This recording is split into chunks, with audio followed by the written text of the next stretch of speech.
So let's talk about what happens if you go too long without eating.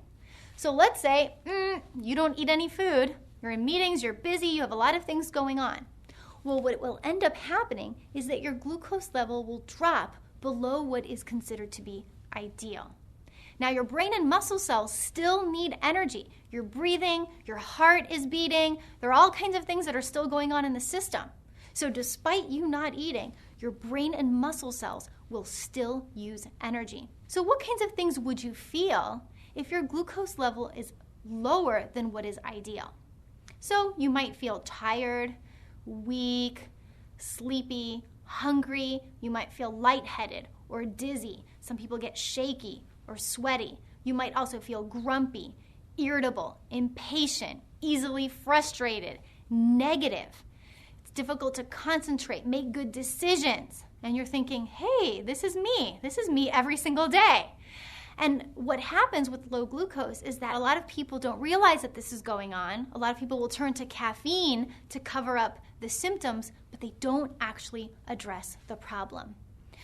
Where are these symptoms coming from? What's happening in the system? So because your brain and muscle cells are dependent on glucose, and you've gone a long period of time without eating, what happens is that not all of the cells are receiving adequate energy to do what it is that they need to do. So really what you're experiencing are symptoms of starving those cells. They're simply not getting the food that they need to function at their best. Now, your body has to make sure that despite you not eating, that it still can provide some energy to the brain and muscle cells, but it can't let that glucose drop down too low, because this could result in serious complications like seizures, coma, or death. So what the body does is it provides energy through stored energy that we have on our system. So if you go too long without eating and your body needs to dig into stores, where does it go? Now, the most common answer that I get when I ask people where the body goes to get energy in times without food, the most common answer is fat. They say, look, I've got all this fat. I know that it's supposed to give energy in times without food, so whenever I go too long without eating, my body's burning fat. So then I ask them, is that really what you're experiencing? So if you go too long without eating, you're too busy to get a meal, to get breakfast, to eat your snacks, do you notice that the fat is just melting right off of you? So most people then realize, I don't think that's what's happening in my system. It doesn't seem like I'm burning all of this fat, even though I do go long periods of time without eating. So there must be other places that our body can get energy from besides the fat compartment. Well, our body can also get energy from muscles. So muscle is made of protein, and protein can provide energy to the system. So the fat wasn't melting right off of you. But when you have been busy and you have gone long periods of time without eating, have you noticed that you're maybe not quite as strong or as toned looking as you used to be? It could be that when you do exercising or some of the fun activities like skiing or tennis that you love to do, that you feel real sore after you've done that. Or maybe you lift your suitcase into an overhead compartment and your back hurts for a few days. These are all things that could be signs of losing muscle mass. Well, why would the body do this? It seems like a mean and cruel thing to do. Hey, you go too long without eating, I'm going to make you lose some of that muscle that makes you look so good and feel so good, and I'm not going to get rid of that fat that I know you really want to get rid of. So is the body being mean? Is it being vengeful? What's going on in the system? How does this even make sense?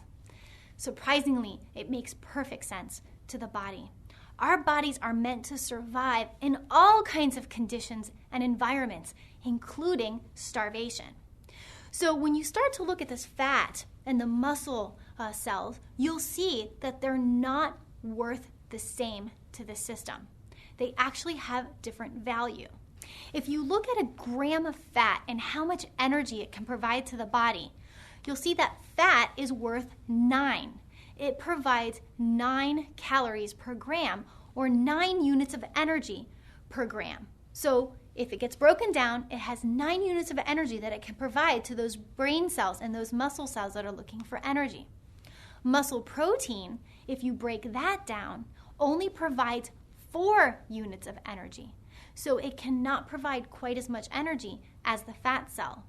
Now, there is one other compartment that's important to talk about because it can also provide energy to the system, and that's liver glycogen. Liver glycogen is a form of stored carbohydrate on the body, and this is what we use at night while we sleep so that we don't have to get up and eat in the middle of the night. And liver glycogen, stored carbohydrate, also provides 4 units of energy per gram. So liver glycogen and muscle both provide 4, and the fat can provide 9. So which one is worth more? 9 is bigger than 4. So fat can provide more than double the energy to cells than can the liver glycogen or the muscle protein.